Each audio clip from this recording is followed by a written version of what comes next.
All right, folks. Happy Thursday here, 6:43, October 2nd, 2024.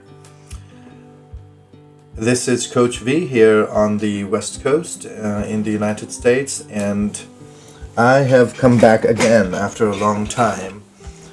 As you know, that I disappear time and again, but I do like to connect with the folks across the length and breadth.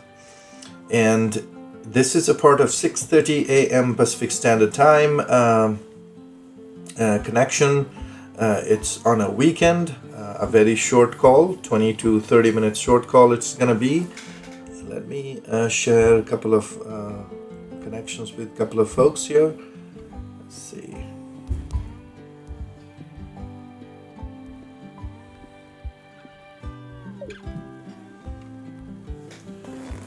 And I'm starting a little late.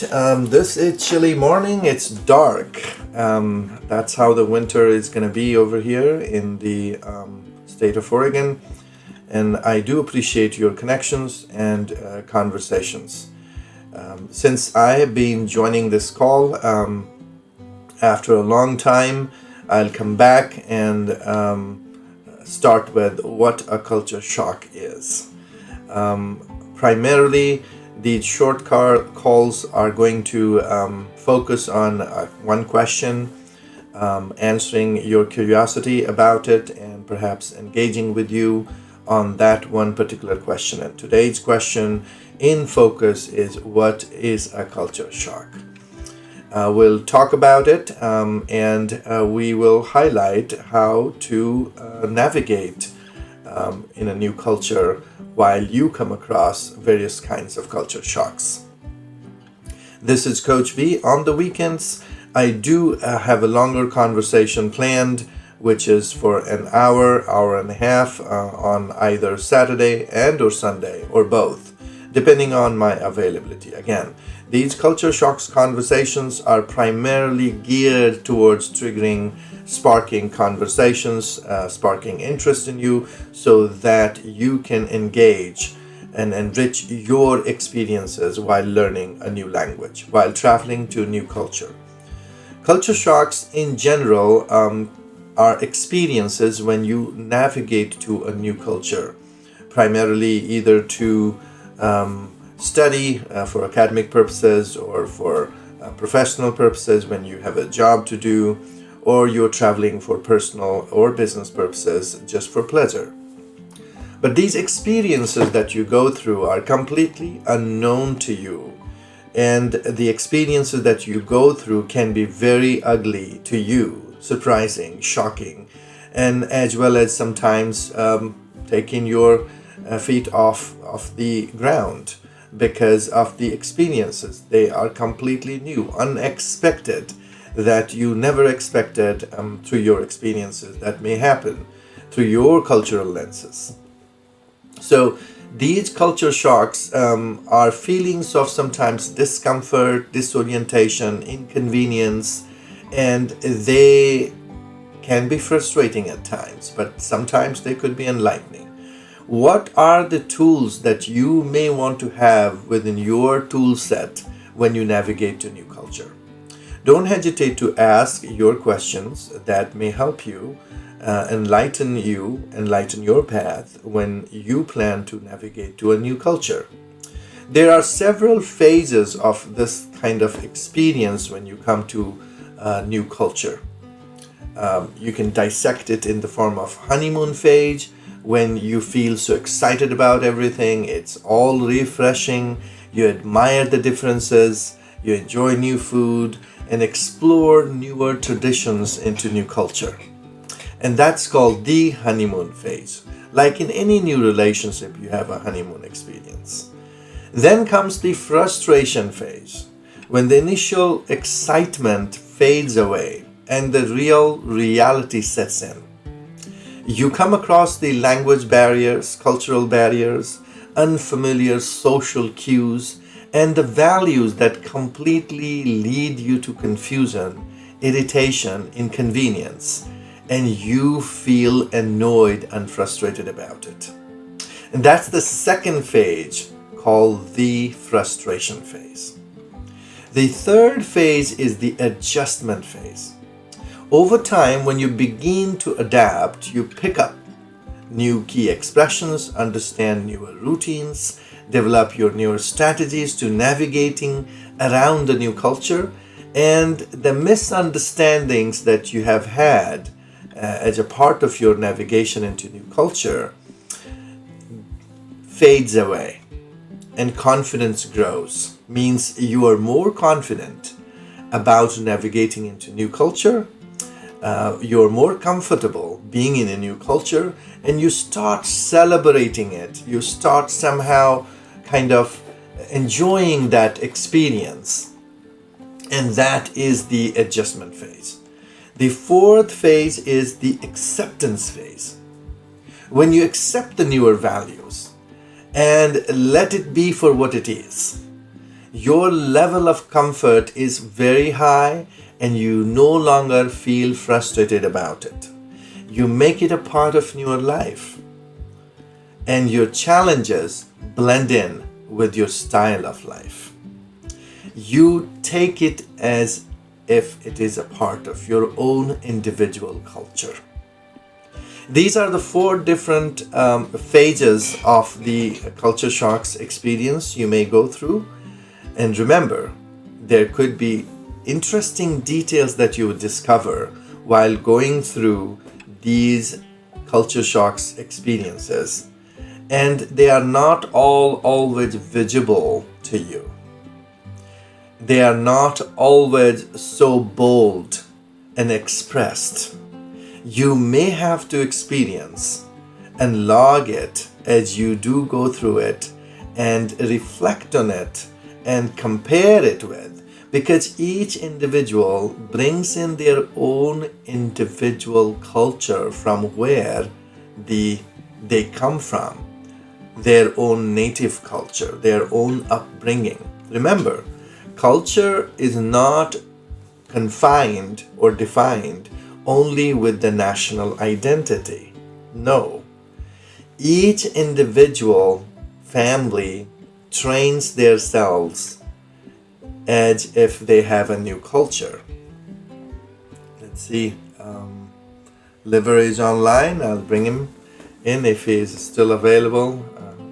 Hello, Mr. Liver. I am really sorry I completely disappear from the face of the earth at times. How are you doing today? Pretty good now. Today we have I said today's let me see, it's the second day of the long holidays. That lasts like 8 days. 8 days. 8 days. My God. Oh, that's absolutely awesome. Yes, and this is also one of the most important days in the Indian political history or democratic history. India's leading non-violent leader, Mahatma Gandhi was born today.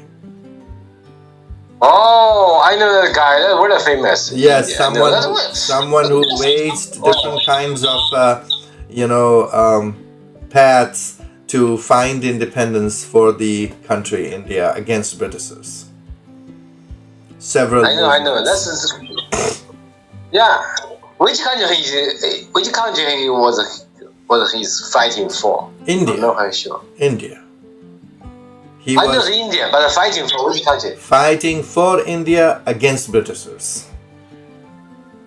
Oh. Remember, okay. India was a colony of Britishers for a long time, around 300 years.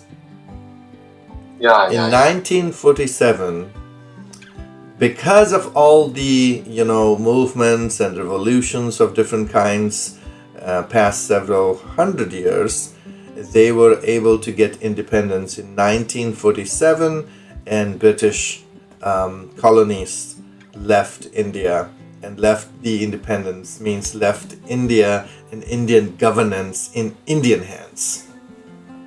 Okay, so Indian people think India thinks Gandhi, national hero. Yes, right. Mahatma Gandhi is celebrated as the father of India. Yes. Oh, father or in-law. Oh my Mhm. God. That's really like Yes. that's Yes. honorable. Yes. That's really honorable. That's really honorable. How can I Yes. say? Yes. Yes. That's honorable title. I think it's Yes. a real honorable title. Yes. Because the father of India. Mm-hmm. Anyways, today, because I'm coming after a long time on this call, I am introducing again back and having my first zero question, question number zero, what a culture shock is. Remember, I love to talk about culture shocks in particular and American English or English in general. And part of these conversations aim to spark interest in my audience, such as yourself, about having conversation about various culture shocks. And I was just trying to explain what a culture is. Culture is not only defined and confined by a nation or by a region. A family, an individual carries their own culture. And thus, when you carry your own culture and you navigate to a newer institution, newer family, newer schools, newer college, new city, new state, new country, new region, you may experience these culture shocks across the length and breadth of your navigation into new culture. And there are four different phases of these culture shocks experiences through which anybody goes through. And these experiences could be good, bad, ugly, the best because of that. And each individual decides when they go, and depending on what tools they have, you may ask a question: how do you navigate into newer culture, and what tools do you have to navigate into new culture successfully? So those are the pieces of the conversation I was having as you jumped onto the call. What? Go ahead. Yeah, you go ahead. So, if you may highlight, if you have had any culture shocks experiences, Liver, please let us know what culture shocks experiences you have had in past. I would love to hear, and I'm sure the audience would appreciate that. I think I'm the right person to answer your question because I have ever experienced some culture, culture shock.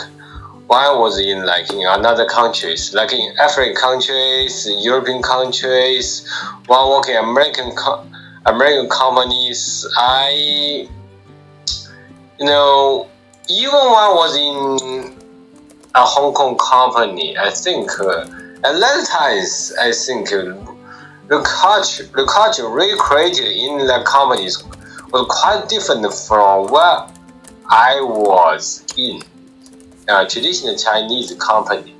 So one was in Africa. I think that culture is quite different. African culture like Nigeria. One was in Nigeria. How can I say? The Asian, I think we are more family oriented. We work really hard. We always think about the future. So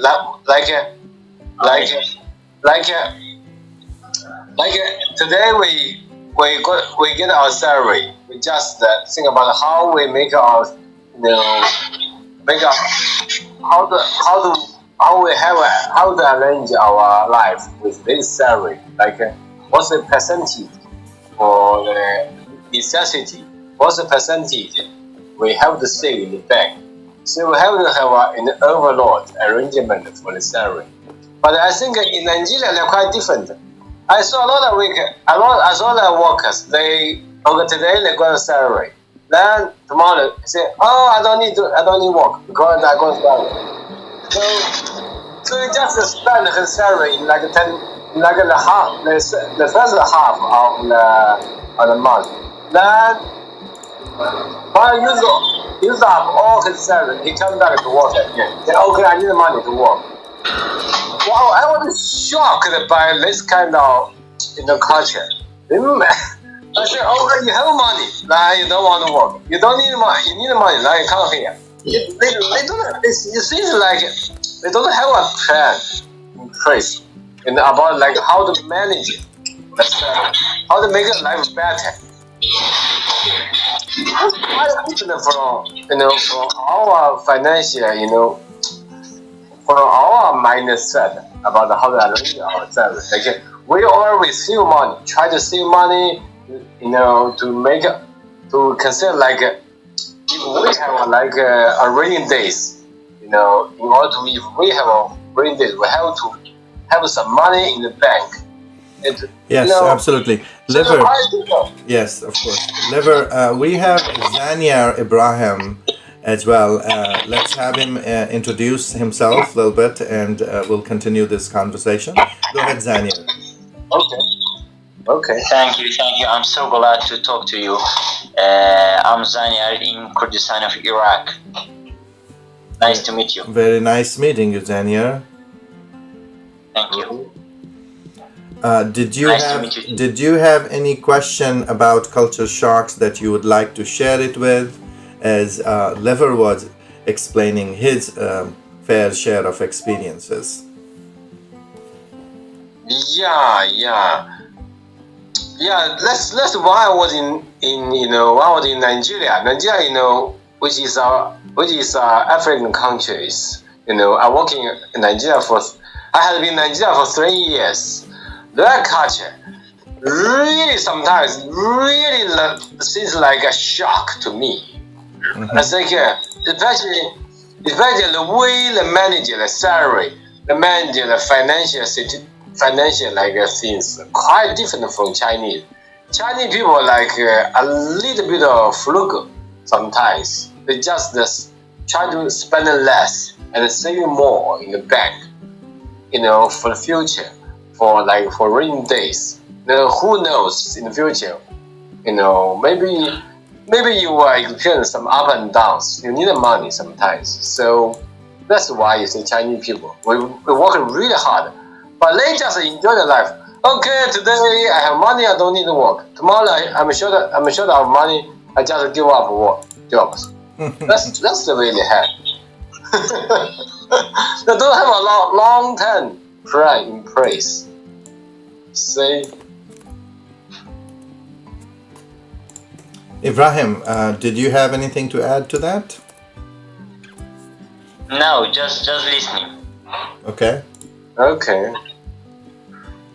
Okay, just about listening. Okay, fine. Also, for the first time when I was in Hong Kong, I was surprised by the way they had. I think they're quite different.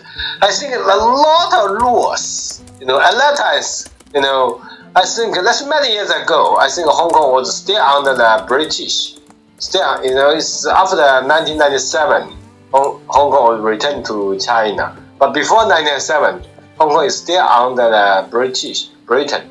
So I went there before 1997. At that time, I was really, really young. I think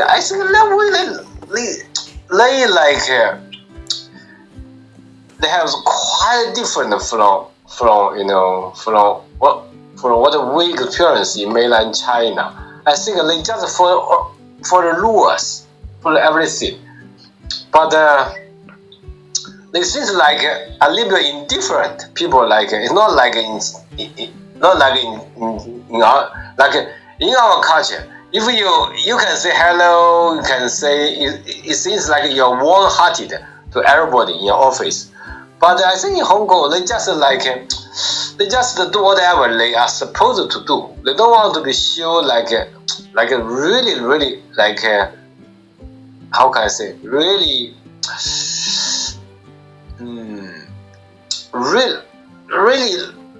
maybe a little bit compliment. They don't want to show that kind of thing. They just do whatever they want to do. Okay. So that's culture quite different. I think I definitely hear you loud and clear. What you're trying to express, Liver, is folks in Hong Kong, they live their life and not to show off, but to be themselves, which is more of course, very modern approach to life, and there's nothing wrong about it. Yes, and sometimes some of the cultures where which people are rooted into their, archaic ways where there's more of a community connections. There are people, they want to, express themselves, do things as if everybody's watching them. So they want to do things to show or to prove that they are doing okay or better or something like that. Yes, as we have progressed into more modern ways, I would suggest that yes, folks don't care much about what others say. Rather, they